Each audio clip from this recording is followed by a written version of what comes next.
यो चाहिँ मैले तपाईँको 2018 मा लिएको फोन थियो है। मोटोरोला वान पावर भन्ने।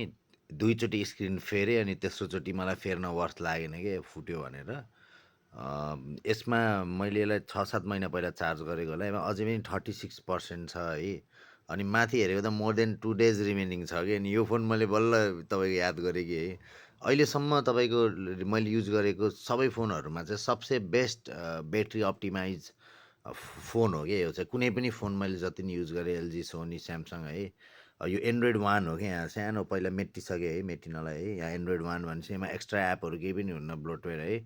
यसमा म पोखरै घुम्न जाँदा पनि तपाईँको विदाउट चार्जर गएर घुमेर भिडियो सिडियो खिच्दा पनि यसमा आई डोन्ट नो यसमा निन्टेन्डो, सोनी कस्तो खालको ब्याट्री हाल्यो यसले, एकदम दामी खालको है। अझै पनि यसको भनौँ न खोलेर फोन खोलेर हेर्दा अझै पनि 2 डेज भनिदिँदाखेरि त आई वाज जस्ट सक के। यो फोन चाहिँ अब लैजाने कि इन्डिया डिस्प्ले फेर्नलाई भनेर सोचेर मैले गरेको थिएँ, निकालेको थिएँ भर्खरै। अनि यस्तो बनाउनन् कि आजकल भन्ने दुःख के। अब यो क्वालिटी भनेको नै तपाईँको एक्सिडेन्टल भइसक्यो कि आजकल।